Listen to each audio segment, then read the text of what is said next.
Hello class 12th students, आज हम move करते हैं यूनिट सेकंड की तरफ, that is matrix and determinant. Okay, पहले तो हम डिलीटेड पोर्शन की बात कर लें कि डिटरमिनेंट में आपके जो प्रॉपर्टीज से रिलेटेड क्वेश्चन आते थे, जो डिटरमिनेंट को एवेल्युएट करते थे, जिसमें हम डिटरमिनेंट को प्रॉपर्टीज के हेल्प से वो पोर्शन यहाँ से रिमूव्ड रहेगा।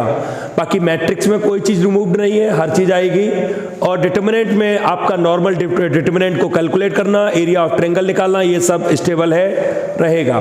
देखिए स्टूडेंट्स, सबसे पहले मैं मैट्रिक्स की आपको कुछ क्विक रिवीजन करा दूं, प्रॉपर्टीज बता दूं। देखिए मैट्रिक्स में सबसे पहले मैट्रिक्स है क्या? मैट्रिक्स एक अरेंजमेंट है जो कि आपका ऑर्डर्ड पेयर नहीं, एक मैट्रिक्स है जो ब्रैकेट में लिखा जाएगा और इसका ऑर्डर होगा m इंटू n में। m आपका रो को इंडिकेट करेगा और जो n है वो कॉलम को इंडिकेट करेगा।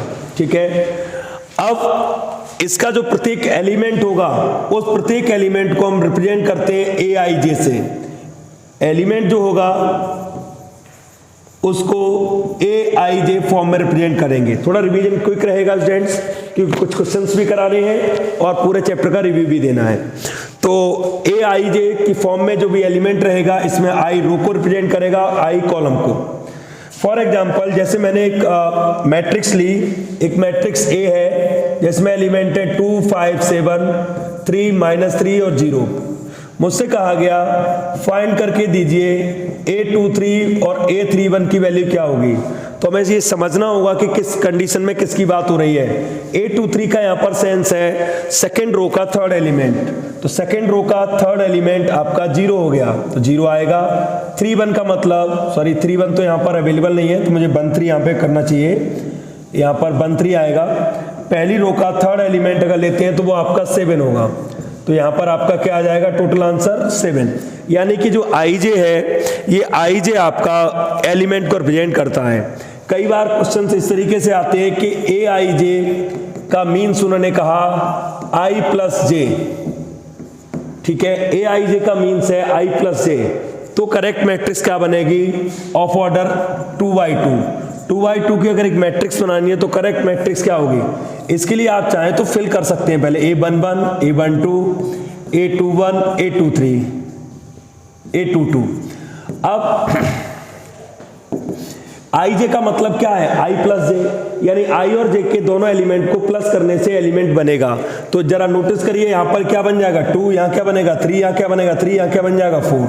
आप देख लीजिए, इस तरीके से कुछ भी रिलेशन हो सकता है। वो आपका किसी में कहते हैं कि i j aij equal i plus J upon 2 whole square है, तो हम यहां से क्या करते, आप उसको फॉलो करते, A11 इस्तेमाल करते, A12 इस्तेमाल करते, जो भी रिजल्ट आते आपकी मैट्रिक्स बनकर तैयार हो जाती।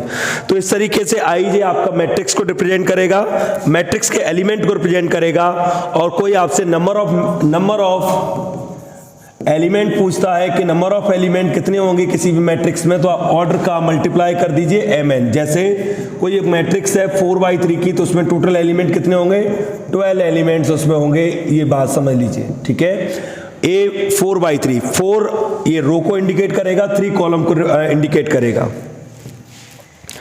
आइए अब टाइप ऑफ मैट्रिक्स समझ लेते हैं जल्दी से। सबसे पहले बात करेंगे order of matrix, number of row into number of column में रहेगा। जैसा कि यहाँ पर देखिए लिखना ना पड़े, इसलिए मैंने इस चीज को यहाँ से लिया है। मैं थोड़ा इसको और जूम कर देता हूँ जिसके सबको नजर आ जाए। देखिए, number of row multiply number of column से हम ऑर्डर ऑफ मैट्रिक्स डिस्कस करेंगे। उसके बाद सबसे पहले आता है रो मैट्रिक्स। रो मैट्रिक्स वो मैट्रिक्स होती है जिसमें हमेशा आपकी एक रो होती है। देखिए 1 × n लिखा है, यानी एक रो होगी। मैंने 1, 2, 3 लिख दिया, इसका ऑर्डर क्या होगा? 1/3। एक रो है, 3 कॉलम है, तो यहां पर एक फिक्स है, कॉलम की संख्या घट बढ़ सकती है। जहां एक रो होती है ऐसी मैट्रिक्स को हम रो मैट्रिक्स कहते हैं। इसके जस्ट अपोजिट कॉलम मैट्रिक्स, ऐसी मैट्रिक्स जहां पर एक कॉलम होता है। इसी को मैं ऐसे लिख दूं 2, 0, 5। अब इसका ऑर्डर है 3 × 1 का, 3 रो है लेकिन कॉलम तो एक ही है, तो इसको हम कहेंगे कॉलम मैट्रिक्स। फिर आता है स्क्वायर मैट्रिक्स। स्टूडेंट, ये 3 मैट्रिक्स आपको बहुत ध्यान से समझनी होगी, थोड़ा थोड़ा गैप, थोड़ा थोड़ा डिफरेंस इनमें। Square, diagonal, square matrix, diagonal matrix और स्केलर मैट्रिक्स, इन तीनों मैट्रिक्स में माइनर से डिफरेंसेस हैं। स्क्वायर मैट्रिक्स हम उस मैट्रिक्स को कहते हैं जिसमें m इक्वल n होता है, एलिमेंट चाहे कोई भी हो बस ऑर्डर सेम होना चाहिए। 2 -1 4 5, मैंने कहा 3 2 1 1 1 2 5 1 7 9, इसका ऑर्डर है 3x3 का, इसका ऑर्डर है 2x2 का, ये आपकी बोली जाएंगी स्क्वायर मैट्रिक्स। ठीक है, डायगोनल मैट्रिक्स वो मैट्रिक्स होती है जिस मैट्रिक्स के डायगोनल में एलिमेंट होते हैं, बाकी सारी जगह एलिमेंट कितने होते हैं, 0। तो ये 0 केवल डायगोनल में एलिमेंट होंगे, डायगोनल वो भी यहीं से स्टार्ट होगा, इसको कहेंगे हम डायगोनल ऑफ मैट्रिक्स। यहीं पर एक बात मैं आपको बता दूं, एक चीज कई बार पूछते हैं, trace of matrix. Trace of matrix means होता है sum of all elements of diagonal, sum of all elements of diagonal, element के सभी डायगोनल के सभी एलिमेंट का अगर हम टोटल कर दें तो जो रिजल्ट आएगा उसे हम ट्रेस ऑफ मैट्रिक्स कहते हैं। अगर कभी पूछा जाता है तो ध्यान रखिए। बाकी यहाँ एलिमेंट हो सकते हैं, ट्रेस ऑफ मैट्रिक्स का मतलब ये नहीं है कि आपका यहाँ पर एलिमेंट 0 होंगे, ऐसा कुछ नहीं है, एलिमेंट हो सकते हैं, लेकिन हम यहाँ पर केवल डायगोनल एलिमेंट को लेंगे। स्केलर और डायगोनल में इतना अंतर है कि डायगोनल मैट्रिक्स में कोई भी एलिमेंट हो सकते हैं, जैसे मैंने अभी एक एग्जांपल लिया है, डायगोनल मैट्रिक्स है, लेकिन स्केलर मैट्रिक्स में जो भी नंबर होगा वो सेम होगा, जो भी होगा वो एक ही नंबर होगा। उस तरीके की मैट्रिक्स को हम लोग स्केलर मैट्रिक्स कहेंगे। आप देखिए यहाँ पर बोला है आई जे 0 होगा जब आई और जे बराबर नहीं होगा, और एक कांस्टेंट होगा, कोई भी नंबर होगा वो आपका सी होगा, सी 0 के इक्वल नहीं होगा। ठीक है, ये चीज ध्यान रखिएगा। इसी से रिलेट करके आती है आइडेंटिटी मैट्रिक्स। आइडेंटिटी मैट्रिक्स में अब 1 1 1 होगा, तब इस मैट्रिक्स को हम लोग कहते हैं आइडेंटिटी मैट्रिक्स। तो अंतर क्लियर करिए, ये डायगोनल एनी एलिमेंट, कोई भी एलिमेंट डायगोनल में हो सकता है, स्केलर सेम नंबर होगा चाहे कुछ भी हो, और यहाँ 1 1 1 होगा, तो ये आइडेंटिटी मैट्रिक्स बनती है। थोड़ा थोड़ा डिफरेंस है, आगे मूव करते हैं।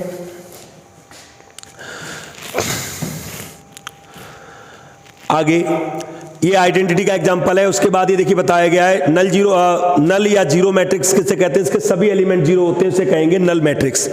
अपर एंड लोअर ट्रायंगल मैट्रिक्स, इसको समझ लीजिए, upper and lower triangle matrix. Upper and lower triangle matrix का मीन्स है ये है कि अगर मान लीजिए कोई एक ऐसी मैट्रिक्स है जिसमें ये स्क्वायर मैट्रिक्स में होगा और यहाँ पर 0 0 है, तो आप देखिए किसके अपर ट्रायंगल में एलिमेंट है और लोअर ट्रायंगल में एलिमेंट नहीं है, तो इस मैट्रिक्स को कहेंगे अपर ट्रायंगुलर मैट्रिक्स। और अगर नीचे एलिमेंट हो ऊपर 0 हो तो उसे कहेंगे लोअर ट्रायंगुलर मैट्रिक्स। ठीक है, बस ये थोड़ा सा किसमें केसेस से याद रखने होंगे कि कौन से मैट्रिक्स 0 है। जब आई बड़ा हो जैसे तो अपर ट्रायंगल बनेगा, और आई छोटा हो जैसे तो लोअर ट्रायंगल बनेगा। ये सभी चीजें थोड़ा बुक से रीड कर लेंगे आप तो आपको आ जाएंगी, कोई बड़ी चीज नहीं है, बड़े आसानी से आप इन्हें सीख सकते हैं। आप देखिए कम्यूटेटिव दो मैट्रिक्स को हम अगर ए बी या बी प्लस ए करें कोई फर्क नहीं पड़ता, कम्यूटेटिव लॉ को फॉलो करते हैं। एसोसिएटिव भी होते हैं, ए प्लस बी सी या ए बी प्लस सी कर ले कोई फर्क नहीं पड़ता, आपका सीधा रहेगा।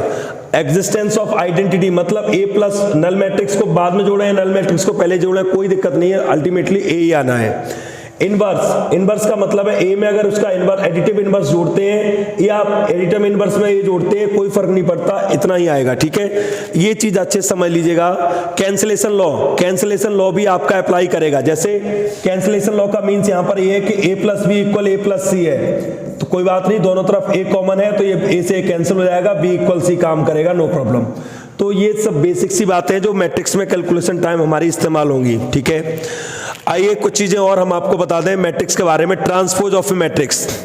ट्रांसपोज ऑफ ए मैट्रिक्स क्या होता है, किसी भी मैट्रिक्स में अगर हम एलिमेंट का ऑर्डर बदल देते हैं, जैसे एक मैट्रिक्स है ए आई जे फॉर्मेट में और उसका m इंटू n ऑर्डर है, और इसका जो ट्रांसपोज होगा, ट्रांसपोज में जो बनेगा इसका, और इसका जो ट्रांसपोज होगा उसका जे आई हो जाएगा और ऑर्डर हो जाएगा n इंटू m। मैं एक एग्जांपल से आपको समझाता हूं। फॉर एग्जांपल जैसे एक मैट्रिक्स है ए, एलिमेंट है 1 2 3 4 5 6 और इसका मुझे ट्रांसपोज निकालना है, तो आपका बनेगा 1 2 3 4 5 6। आप देखिए अभी ऑर्डर क्या है 2/3 का, अब ऑर्डर क्या हो गया 3/2 का। अभी 2 रो है 3 कॉलम है, अब 3 रो हो गए और 2 कॉलम हो गए। इस चीज को आप समझिए, ट्रांसपोज ऑफ मैट्रिक्स बनता है।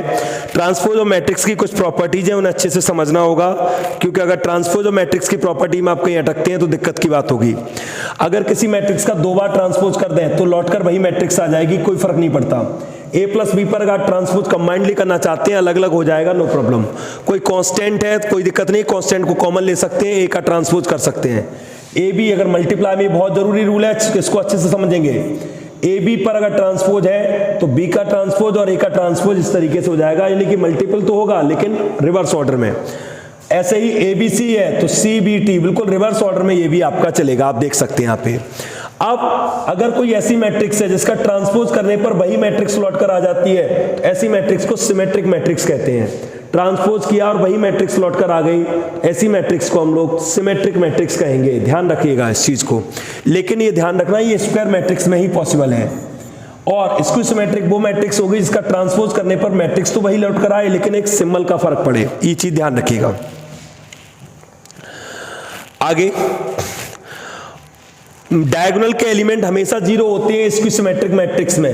स्क्यू सिमेट्रिक मैट्रिक्स में डायगोनल हमेशा जीरो होगा, हमेशा। Every square matrix can be uniquely express as the sum of symmetric and skew symmetric. अभी हम बताएंगे इसका मीनिंग क्या है। All positive integral power of symmetric matrix are symmetric. Integral powers का मीन्स है सिमेट्रिक मैट्रिक्स पर अगर मैं स्क्वायर करें क्यूब करें लेकिन वो अल्टीमेटली रहेगा वो सिमेट्रिक का सिमेट्रिक ही। ऑल पॉजिटिव इंटीग्रल पावर अगर लगाएंगे इस पर स्क्यू सिमेट्रिक पर तो वो सिमेट्रिक आएगा। मतलब समझिए यहाँ पर ए है एक आपकी सिमेट्रिक मैट्रिक्स, पूरी बात समझ लीजिए, जरूरी है, पूछा जा सकता है। तो क्वेश्चन ये बन सकता है ए की पावर एन कैसी होगी। ए अगर सिमेट्रिक है तो ए की पावर एन कैसी मैट्रिक्स होगी, आंसर होगा सिमेट्रिक मैट्रिक्स होगी। अब उन्होंने कहा कि एक स्क्यू सिमेट्रिक मैट्रिक्स है, ठीक है, तो ए की पावर एन कैसा होगा, अगर एन ऑड होगा तो फिर मैट्रिक्स दोबारा से स्क्यू सिमेट्रिक आएगी, और एन अगर ऑड नहीं होगा तो फिर स्क्यू सिमेट्रिक नहीं बनेगी। आप देख लीजिए all odd positive integral powers के केस में स्क्यू सिमेट्रिक रहेगा, और यहां पर ऑल पॉजिटिव इंटीग्रल पावर्स हैं, ये चीज नोटिस करिए। अब ट्रांसपोज से रिलेटेड क्वेश्चंस आपके जो बनेंगे, ट्रांसपोज से रिलेटेड जो क्वेश्चन बनेंगे उन चीजों को अच्छे से देखिएगा। खासकर जो किसी भी मैट्रिक्स में अगर हम उसी का ट्रांसपोज ऐड कर देते हैं तो जो रिजल्ट आता है, कोई भी आएगा जो रिजल्ट, वो हमेशा एक सिमेट्रिक मैट्रिक्स होगी। इस चीज को समझिएगा, वो हमेशा एक सिमेट्रिक मैट्रिक्स होगी। और किसी मैट्रिक्स से अगर हम उसी का ट्रांसपोज घटा दें तो स्क्यू सिमेट्रिक आएगी, स्क्यू सिमेट्रिक मैट्रिक्स आएगी। अगर हम उसी का ट्रांसपोज घटा देते हैं तो स्क्यू सिमेट्रिक आएगी। इसीलिए कई बार कहा जाता है कि अगर किसी मैट्रिक्स को दो मैट्रिक्स में ब्रेक करना है तो कैसे ब्रेक करेंगे, a प्लस ए टी और a माइनस ए टी। लेकिन ऐसा करने से थोड़ा बैलेंस गड़बड़ होता है। बैलेंस क्यों, 80 से 80 कैंसिल हो जाएगा, 2a आ जाएगा, और इस बात का बैलेंस बनाने के लिए यहां पर भी 1/2 लगेगा और यहां पर भी 1/2 लगेगा। अब मैट्रिक्स अकेली एक मैट्रिक्स को मैंने दो मैट्रिक्स में ब्रेक कर दिया, और ये वाला पोर्शन आपका सिमेट्रिक मैट्रिक्स है और ये वाला पोर्शन आपका स्क्यू सिमेट्रिक मैट्रिक्स है। आप देख सकते हैं अगर किसी एक मैट्रिक्स को दो मैट्रिक्स में डिवाइड करना है, सिमेट्रिक और स्क्यू सिमेट्रिक मैट्रिक्स में, तो आप इस फॉर्मूले को अपनाइएगा। इसका मीन्स कैसे बन सकता है, इस चीज को ऐसे समझिए। मान लीजिए कोई एक मैट्रिक्स है 4, 5, -7 और 8। हमसे कहा जा रहा है इस मैट्रिक्स को दो मैट्रिक्स में बांट दीजिए, एक सिमेट्रिक होनी चाहिए और एक स्क्यू सिमेट्रिक होनी चाहिए। तो इसके लिए आपको बस ध्यान ये रखना होगा कि हमें इस मैट्रिक्स को दो मैट्रिक्स में तो हम बांट देंगे। एक सिमेट्रिक स्क्यू सिमेट्रिक लाने के लिए पहले इस जोड़िए, किसमें, मैट्रिक्स में उसी का ट्रांसपोज, घटाइए मैट्रिक्स में से उसी का ट्रांसपोज, 1/2 करिए, फिर जो आंसर्स आएंगे वो आपके एक सिमेट्रिक मैट्रिक्स होगी और दूसरी स्क्यू सिमेट्रिक मैट्रिक्स होगी। आगे देखिए, अब अगर आगे हम डिटरमिनेंट की तरफ बढ़ते हैं तो डिटरमिनेंट में कुछ चीजें आपको बिल्कुल पहले क्लियर कर दूं। डिटरमिनेंट को एवेल्यूएट करना तो मैं यहां पे नहीं सिखा पाऊंगा, क्योंकि डिटरमिनेंट को एवेल्यूएट करना तो एक बेसिक बात है जो सबको आनी चाहिए। जो भी डिटरमिनेंट है जिसका रिजल्ट 0 होता है तो ऐसी मैट्रिक्स को हम सिंगुलर मैट्रिक्स कहते हैं। ध्यान रखिएगा, सिंगुलर मैट्रिक्स, एक ऐसी मैट्रिक्स जिसका डिटरमिनेंट आपका क्या होगा, 0, से कहेंगे सिंगुलर मैट्रिक्स। और अगर डिटरमिनेंट a की वैल्यू 0 है तो A इनवर्स एग्जिस्ट नहीं करेगा, A इनवर्स पॉसिबल नहीं है, ठीक है, A inverse does not exist. अगर आपका डिटरमिनेंट ऑफ A की वैल्यू 0 है तो रीजन क्या है, रीजन है A इनवर्स का फॉर्मूला होता है adjoint of A upon determinant of A। अगर डिटर्मिनेंट की वैल्यू 0 हो जाएगी तो सिंपल सी बात है, फिर ये 0 का डिवाइड तो नहीं होने वाला। तो ए इनवर्स का फॉर्मूला बनता है adjoint of A upon determinant of A. अब ये एडजॉइंट ऑफ ए क्या है इसको भी समझिए। एडजॉइंट ऑफ ए कोफैक्टर से मिलकर बनने वाली मैट्रिक्स है। फॉर एग्जांपल एक मैट्रिक्स है 4 5 7 -3 और मुझे बनाना है इसका ए इनवर्स निकालना है। जब भी ए इनवर्स आपसे पूछा जाए आप सबसे पहले एक काम करेंगे, सबसे पहले डिटर्मिनेंट ऑफ ए निकालेंगे। डिटर्मिनेंट ऑफ ए निकालेंगे तो 4 3 12 माइनस का और ये माइनस का हो जाएगा 10। तो डिटर्मिनेंट ऑफ ए आ गया आपका, या चलिए मैं इसको भी माइनस का कर लेता हूं, तो प्लस का 12, डिटर्मिनेंट ऑफ ए 2 आ गया। बस ये 0 नहीं आना चाहिए, बाकी 22 पे भी कोई दिक्कत नहीं था, हम 22 को भी कर सकते थे। तो डिटर्मिनेंट ऑफ ए की वैल्यू आ गई 2। अब डिटर्मिनेंट ऑफ ए की वैल्यू 2 आने के बाद फिर यहां पे निकाले जाते हैं माइनर कोफैक्टर। समझ लीजिए minor M11 M12 M21 M22। मैं डायरेक्ट अभी सिखा नहीं रहा हूं आपको, पहले डिटेल में सिखा रहा हूं। तो जब M11 निकालेंगे तो 11 के रेस्पेक्ट में एक सिंगल एलिमेंट है, और अगर 3x3 होता तो पूरा 2x2 का एक ग्रुप मिलता, ठीक है, 2x2 का एक ग्रुप मिलता अगर 3x3 होता तो। बट ये 2x2 होने की वजह से केवल माइनस का 3 आएगा। 1 2 के लिए 1 2 मतलब इसके लिए देखेंगे तो 2 आएगा। 2 1 के लिए देखेंगे मतलब इसके लिए हाइड करिए, ये रो और कॉलम इसके रेस्पेक्टिव तो 5 आएगा। 2 2 के लिए देखेंगे तो यहां से देखेंगे तो ये -4 आएगा। अब ध्यान दीजिए M11 से कोफैक्टर का मतलब क्या होता है। जब भी हम कोफैक्टर निकालते हैं तो -1 की पावर i + j आता है और m का रिलेटिव एलिमेंट उसके साथ रहता है, ये रहता है आपका कोफैक्टर, ठीक है। अब यहां से अगर मैं C11 निकालूं तो C11 में आएगा -1 की पावर 1 + 1 और मल्टीप्लाई का -3, कुल मिला के -3 ही रहेगा। अगर मैं C12 निकालता हूं तो -1 की पावर 1 + 2 यानी कि ऑड पावर हो गई, साइन चेंज होगा तो ये आंसर -2 आएगा। अगर मैं यहां से C21 निकालता हूं तो -1 की पावर आएगा 1 + 2, फिर से साइन पर असर पड़ेगा और ये -5 आ जाएगा, आप देख लीजिए।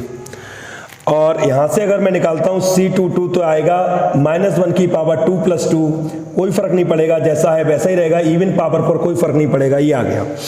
एक्चुअली अब इससे मिलकर जो बनने वाली कोफैक्टर से मिलकर बनने वाली जो मैट्रिक्स है वो आपकी मैट्रिक्स बनी क्या, -3 -2 -4 और -5 और -4। ये कोफैक्टर से मिलकर बनने वाली मैट्रिक्स है। कोफैक्टर से मिलकर बनने वाली मैट्रिक्स के ट्रांसपोज को एडजॉइंट ऑफ ए कहते हैं। कोफैक्टर से मिलकर बनने वाली मैट्रिक्स के ट्रांसपोज को हम कहते हैं ए, एडजॉइंट ऑफ ए। तो एडजॉइंट ऑफ ए की जो मैट्रिक्स होगी फाइनल वो क्या होगी, -3 -2 -4 और -5 और -4, देख लीजिए, ठीक है, आप देख सकते हैं।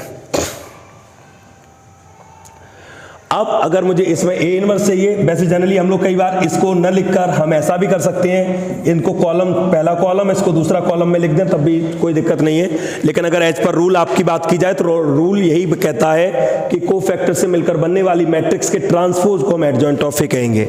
तो यहां से ए इनवर्स अगर निकालना है तो आपका क्या हो जाएगा, 1/2 माइनस का प्लस का, सॉरी 1/2 प्लस का, और साथ में ये मैट्रिक्स आ जाएगी -3 -5 -2 -4। लेकिन अगर मैं 2/2 की बात करूं तो 2/2 में एक डायरेक्ट रूल भी काम करता है। 2/2 को इतनी लंबी आपको पूरा सब कुछ करने की जरूरत नहीं है। 2/2 के लिए एडजॉइंट ऑफ ए निकालने के लिए बस एक काम करना कि आप इनकी पोजीशन बदलना, या -3 या -4 कर देना और इनके सिंबल बदल देना, जो भी साइन है उनके साइन अपोजिट कर देना, बन गई एडजॉइंट ऑफ ए। और इसमें कर देना डिटर्मिनेंट ऑफ ए, जो भी वैल्यू आएगी उसका डिवाइड आपका बन के तैयार हो जाएगा ए इनवर्स। मैं और समझा दूं एक एग्जांपल। सपोज दैट मैंने एक मैट्रिक्स ली ए जिसमें एलिमेंट है 2 -1 4 और 1, 4 और 5। चलिए मैंने एक मैट्रिक्स ली, मुझसे कहा गया है इसका निकालिए आप ए इनवर्स। तो सबसे पहले डिटर्मिनेंट ऑफ ए 8 होगा, -5 आएगा और ये 13 हो जाएगा, ठीक है। डिटर्मिनेंट ऑफ ए की वैल्यू आ गई 13। अब एडजॉइंट ऑफ ए निकालना है तो फिर अभी की जो मैंने ट्रिक बताई उस ट्रिक को काम करिए। आप क्या करेंगे, इनकी पोजीशन चेंज करिए, यहाँ 4 होगा या 2 होगा, इनके सिंबल बदलिए, माइनस है प्लस कर दीजिए और प्लस है तो माइनस कर दीजिए। मैट्रिक्स बन गई आपकी एडजॉइंट ऑफ ए की।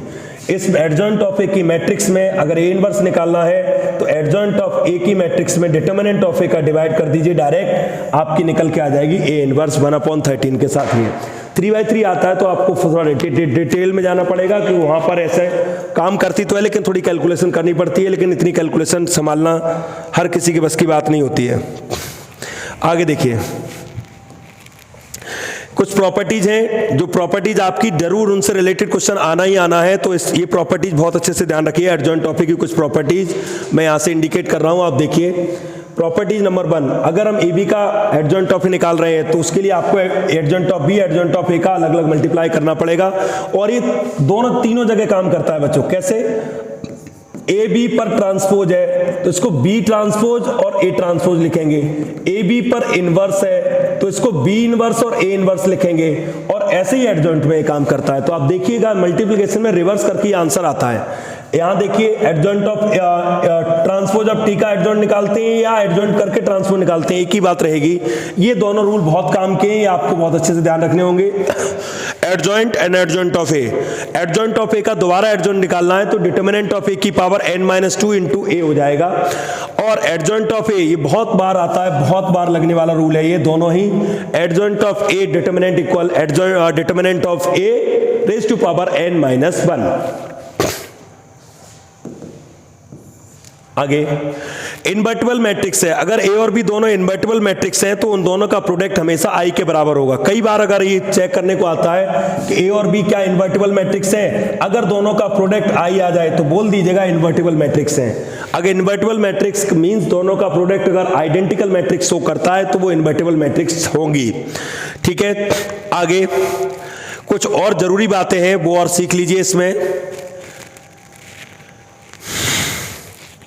देखिए दोबारा इन्वर्स करने पर मैट्रिक्स आ जाएगी, square matrix is invert if it is not singular matrix, यानी प्रत्येक मैट्रिक्स का इन्वर्स निकाला जा सकता है अगर वो सिंगुलर नहीं है। तो सिंगुलर हो जाएगी तो डिटरमिनेंट 0 हो जाएगा, डिटरमिनेंट 0 हो जाएगा तो फिर इन्वर्स निकलेगा कैसे? तो सभी मैट्रिक्स इन्वर्टिबल होती हैं, स्क्वायर मैट्रिक्स ध्यान दीजिएगा, सभी स्क्वायर रेक्टेंगुलर मैट्रिक्स का इन्वर्स नहीं निकाला जा सकता क्योंकि उनका डिटरमिनेंट वैल्यू नहीं निकाली जा सकती। रेक्टेंगुलर मैट्रिक्स की डिटरमिनेंट वैल्यू नहीं निकाली जा सकती, determinant only work for only square matrix. Now every square matrix is invertible if it is non singular. Non singular means if it's determinant value is not 0। यहां पर ये formula वही दिया जिसको मैंने डिस्कस किया, ये तो अभी मैंने बताया आपको। देखिए आप इन्वर्टिबल है तो ये कंडीशन बनेगी, और inverse of an invertible symmetric matrix is symmetric matrix.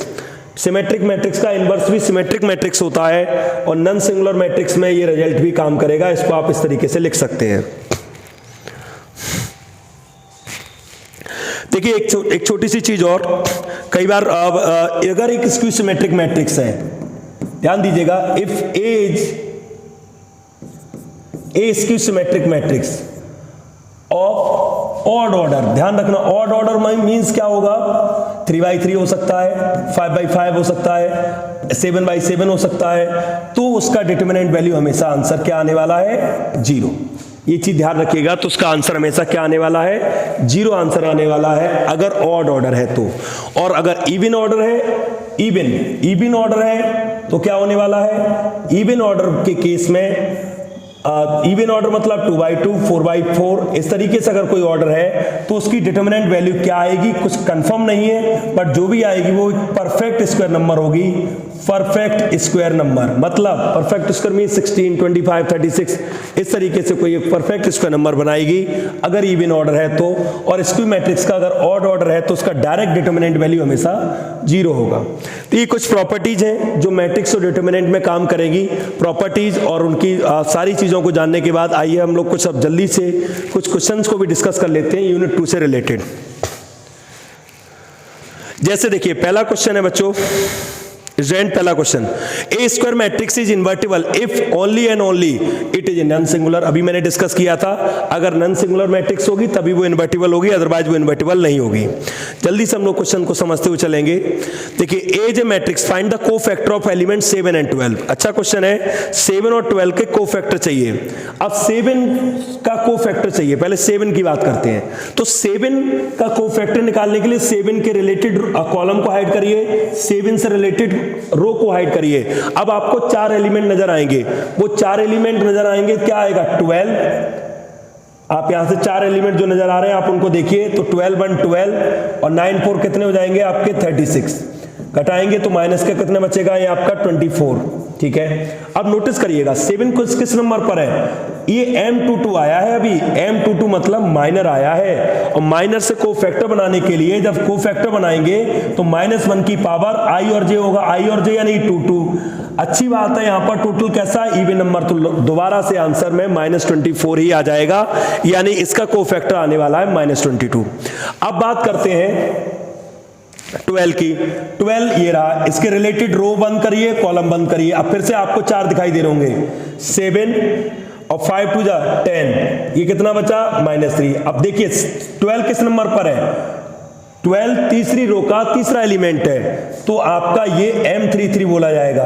M33 की वैल्यू आ गई -3, M33 से C33 निकालना है तो -1 की पावर 3 + 3, फिर से इवन नंबर है, कोई फर्क नहीं पड़ेगा, लौटकर -3 आएगा। तो सही आंसर होने वाला है A, -24 और -3। मैट्रिक्स है, कैलकुलेशन बेस्ड है, अगर कोई कैलकुलेशन मिस्टेक होती है तो देख लीजिएगा, बाकी मैं कोशिश तो यही करूंगा जल्दी से करा दूं आपके सारे क्वेश्चन और कोई गलती भी ना हो। आगे देखिए क्वेश्चन है,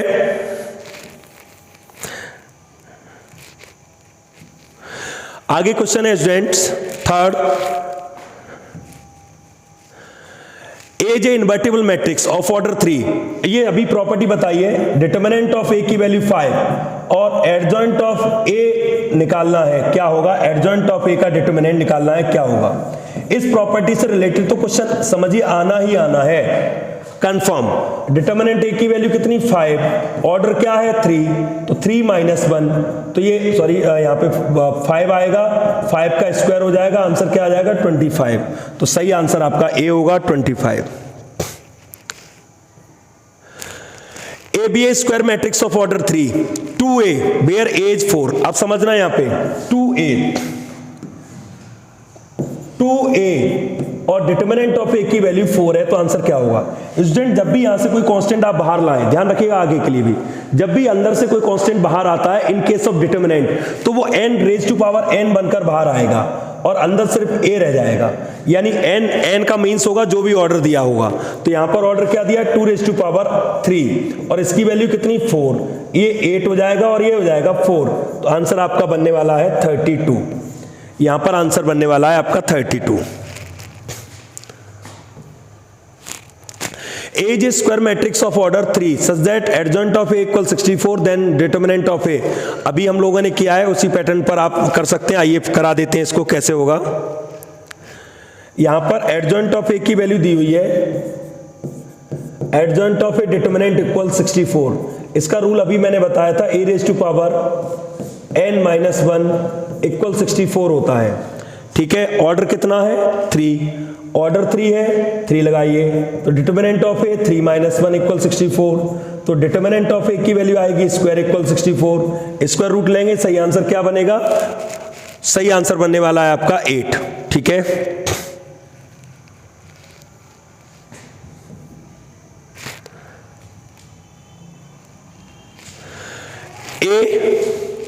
A and B are non-singular matrix of same order।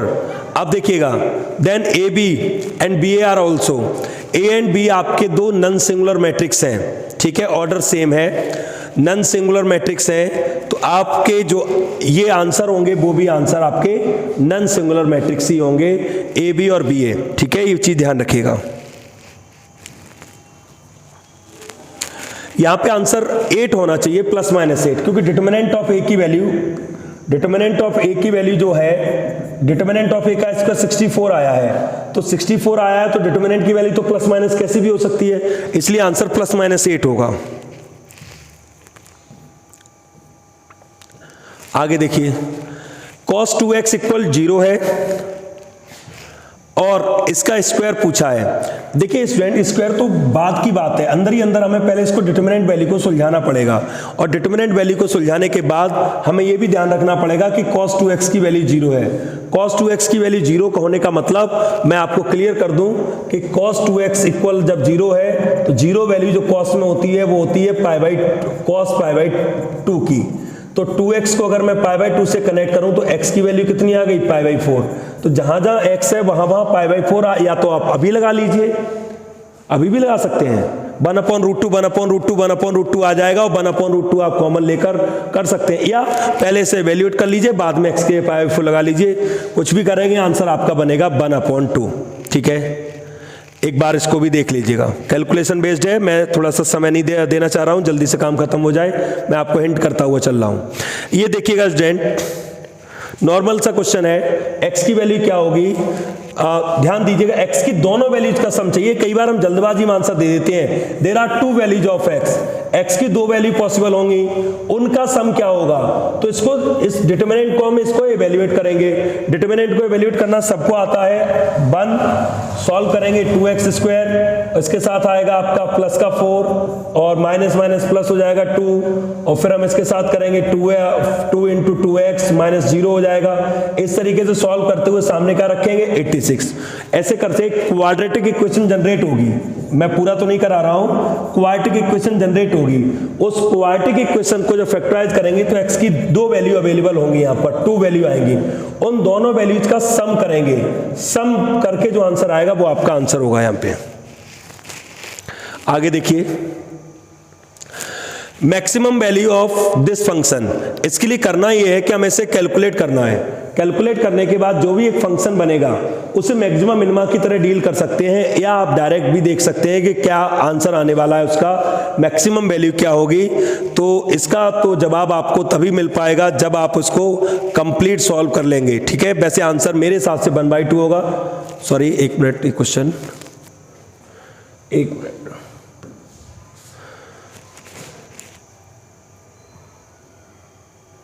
हाँ ये क्वेश्चन था आपका ये वाला। ठीक है, तो इसमें आंसर आप मेरे हिसाब से तो 1/2 होगा, बाकी आप देख लीजिएगा।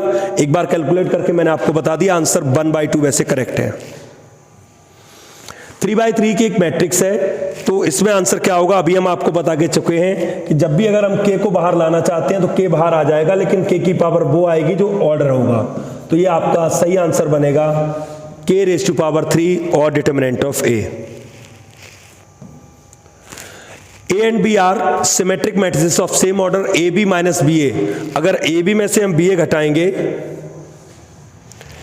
AB में से अगर हम BA घटाएंगे तो AB में से जो BA घटकर आएगा वो भी आपकी एक स्क्यू सिमेट्रिक मैट्रिक्स होगी।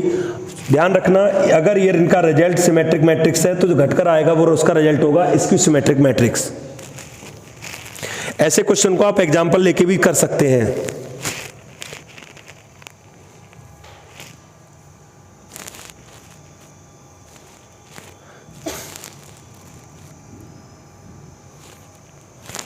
ठीक है, इसके आगे देखिए, cos alpha minus sine alpha a plus modulo से i देन अल्फा की वैल्यू बतानी है।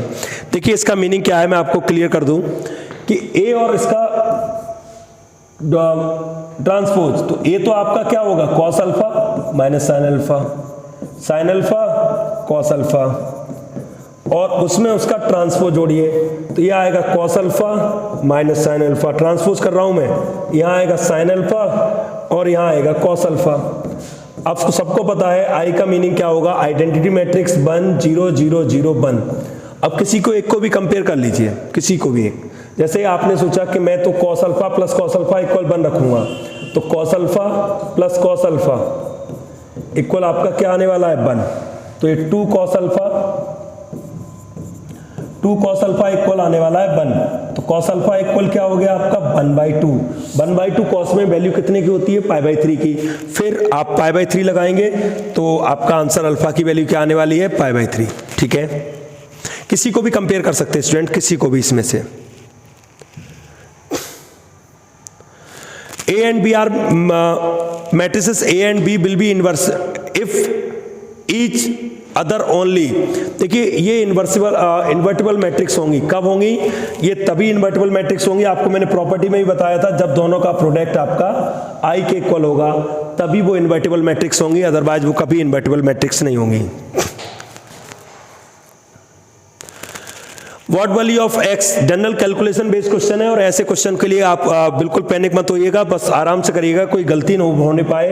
चाहे आप किसी को किसी में मल्टीप्लाई करना शुरू कर दीजिए, मल्टीपल करके जो रिजल्ट आएगा उसको कंपेयर करेंगे तो एक्स की वैल्यू आएगी 1 2 1 रहेगा। चलिए मैं इनका ही पहले करता हूं। तो रो को कॉलम से मल्टीप्लाई करेंगे, रो को कॉलम से मल्टीप्लाई करिए। चलिए अब ध्यान ये बात पर रखना, ये 3y3 है और ये 3y1 है, देख लीजिए आप। और जब मल्टीपल करते हैं तो एक चीज देखते हैं कि हाँ इन दोनों में ये कॉमन है, तो जो रिजल्ट आने वाला है वो किसका रिजल्ट आने वाला है, 3y1 का रिजल्ट आने वाला है, 3y1 का। अगर हम 1 का 0 में करते हैं 0, 2 का 2 में करेंगे 4 और 0 का x में करेंगे तो 0, यानी क्या बनने वाला है 4। ठीक है, अब दूसरे पे आइए, 2 का 0 में करेंगे 0, 0 का 2 में करेंगे 2 और 1 का x में करेंगे तो x। 1 का 0 करेंगे 0, 0 का 2 में, 2 का x में करेंगे 2x और सामने 0। अब यहां से फिर करिए, 1 का 4 में 4, 2 का x में 2x, 1 का 2x में 2x इक्वल 0। ठीक है, ये 4x हो गए, उधर भेजिए -4 और x की वैल्यू क्या आने वाली है -1।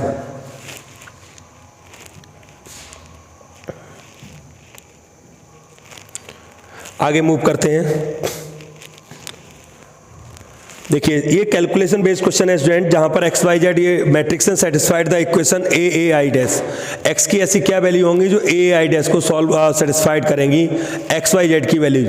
आप इसे हिट करके भी कर सकते हैं या इसका ट्रांसपोज निकाल के मल्टीप्लाई करके करेंगे तो 3 इक्वेशंस बनेंगी, उन तीनों इक्वेशन को सॉल्व करेंगे तब एक्स वाई जेड आएंगे।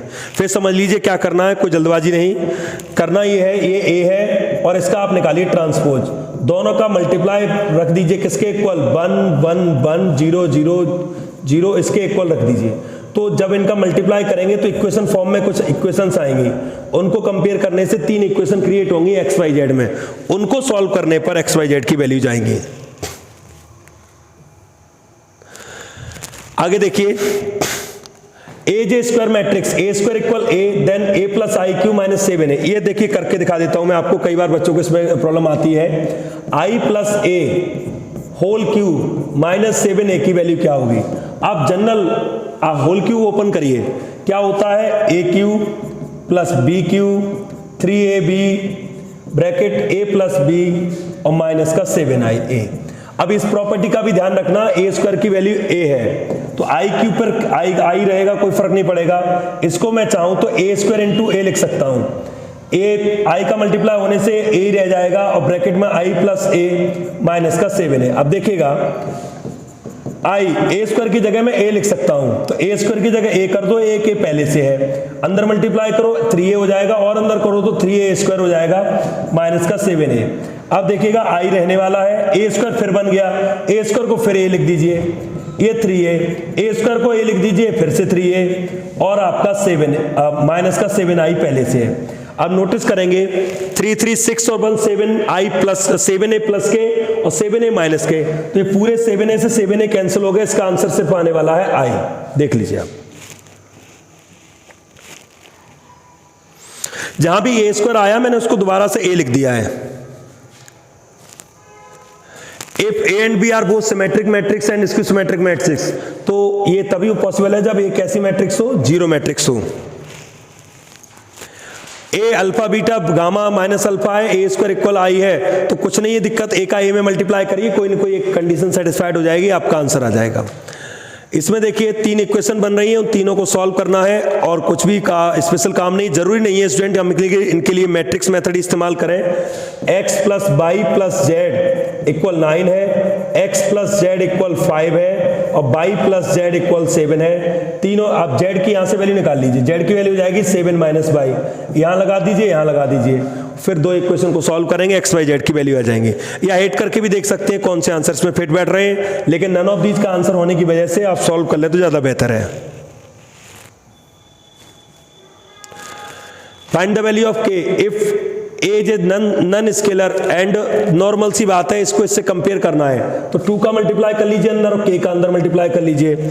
अब 2 का अंदर मल्टीप्लाई करेंगे तो देखिए क्या मैट्रिक्स बनने वाली है, 2 2 4 6 -2 -6 और 4, इसमें प्लस होने वाला है k 0 2k 3k 4k 5k और सामने आपका रखा जाएगा 4 4 10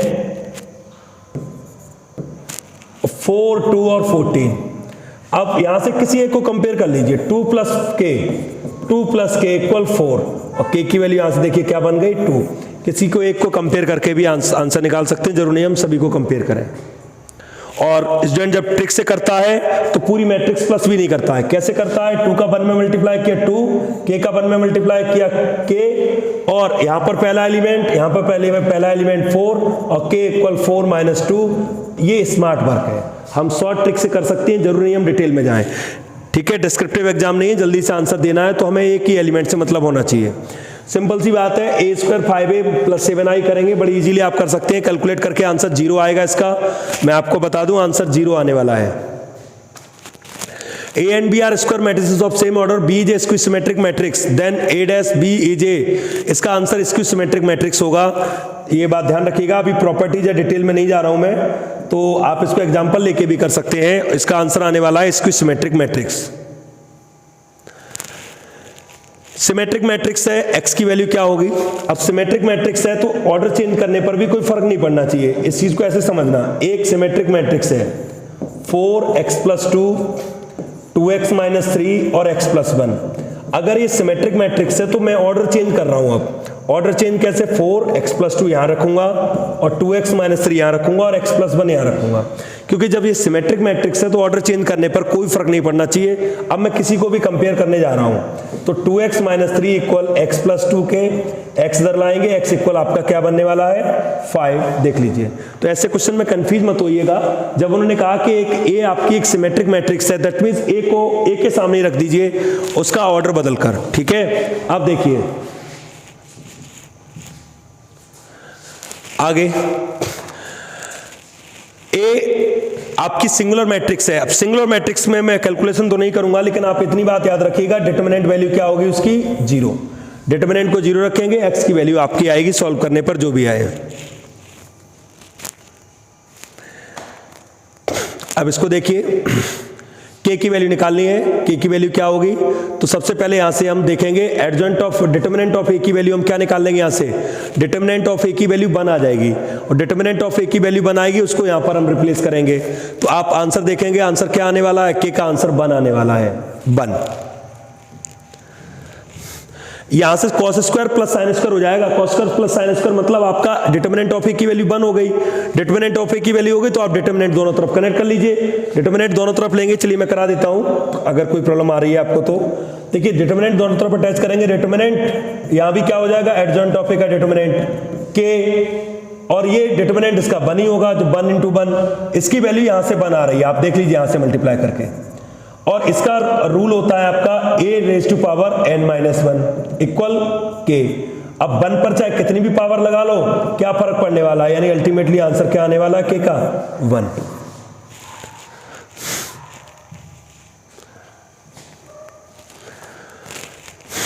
ये ध्यान रखिएगा, वैसे नॉर्मल बात है a plus B a minus B, ठीक है, तो आप कैंसिल मत कर दीजिएगा, वरना a square minus B square tick कर दो। a का a में होगा a स्क्वायर आएगा, ठीक है, a का फिर b में होगा माइनस a भी आएगा, b का a में होगा प्लस का b आएगा और माइनस का b स्क्वायर आएगा, इसलिए आपका ऑप्शन सी सही होगा।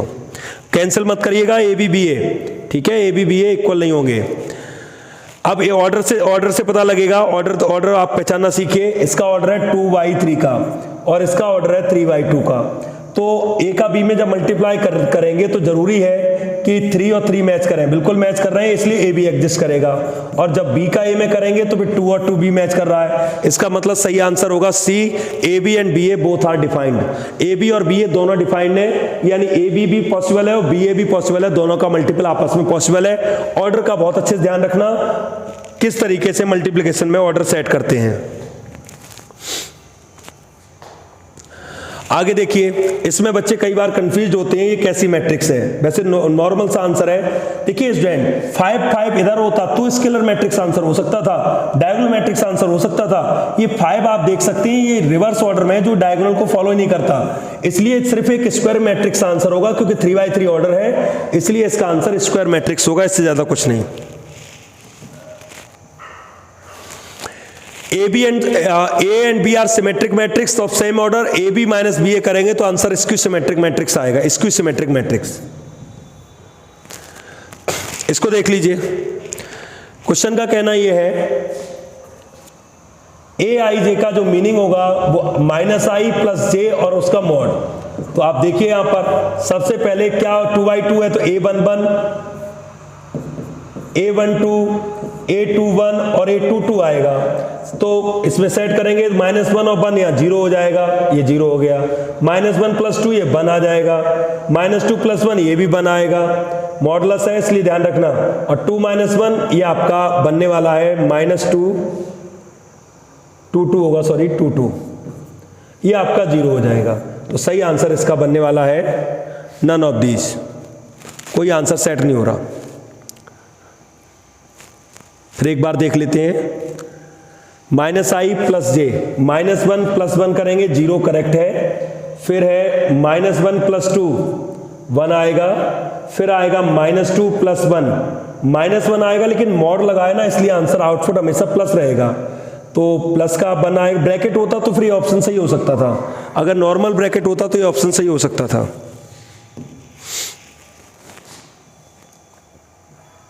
आगे देखिए,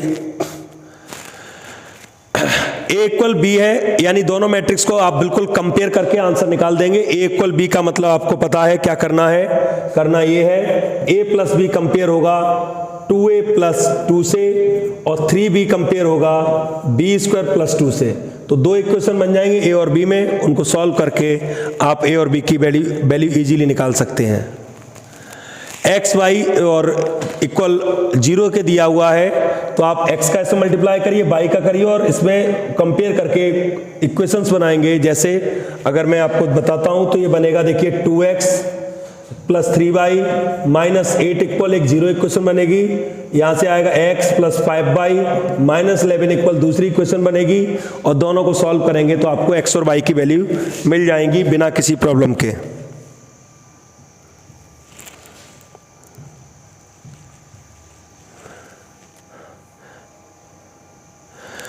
डायगोनल मैट्रिक्स अगर है तो ए आई जे इक्वल होगा जब आई और जे बराबर होंगे।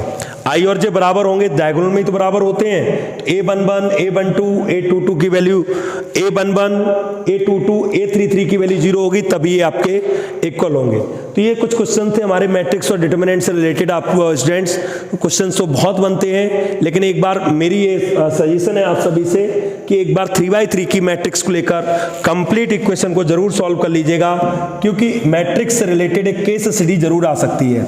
अगर केस स्टडी आएगी तो इक्वेशंस बनानी पड़ेंगी, इक्वेशंस बनानी पड़ेंगी तो आपको क्या होगा, फिर इक्वेशंस को पूरे डिटेल में सॉल्व करना पड़ सकता है। रीजन हर एक मोमेंट पर एक क्वेश्चन पूछ रहे होंगे, कहीं कोफैक्टर कहीं माइनर, तो वो उस चीज को आप करके देख लीजिएगा। बाकी डिटरमिनेंट में आपको